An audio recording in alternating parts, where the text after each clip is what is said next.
Қазақ елі мына мобилизация туралы айтшы деп айтып хабарласып жатыр адамдар, ағайындар. Бір ғана нәрсе, өз отанын қорғаудан қашып, тыныштық заманда рахаттанып өмір сүріп, өзінің отанын қорғаудан қашып, біздің елге кеп атқан ондай қашқындарды біз асырауға міндетті емеспіз. Олар енді өзінің шотына өмір сүреді, мен түсінемін, бірақ 3 миллионнан 5 миллионға дейін адам келуі мүмкін дейді. Действительно ол келуі мүмкін, қашады олайынан. Олар қашып келгеннен кейін мына осы қыста 8 мыңға дейін картошканың бағасы көтерілді. Ол 15 мыңға бару мүмкін, ол 20 мыңға бару мүмкін. Неге оның жүгін біз көтеру керекпіз? Неге ол қарапайым халыққа қайттан салмағы түсейін деп тұр ғой, по-любому 100%.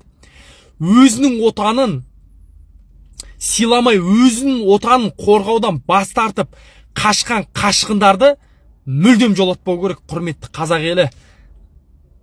Айту керек, біз одандық, кедендік бірдеңе, ана мына миды ашытпаңдаршы, ондай нәрсені айтып, өтініш бар ғой. Жауап таста, нагло болды.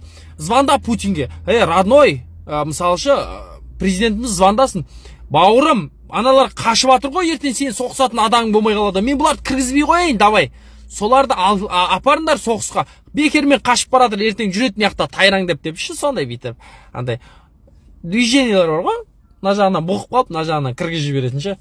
Сөйтіп айтып, тоқтатпаса болмайды. Құрметті қазақ елі, өзінің отанын қорғаудан қашқан қашқындар, надандар ғой.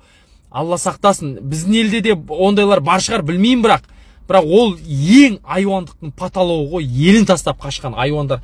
Ертең біздің картошка, пиязымыз жеп рахаттанып жүрмекші ғой. Салмақ салып. Қуу керек ондайларды.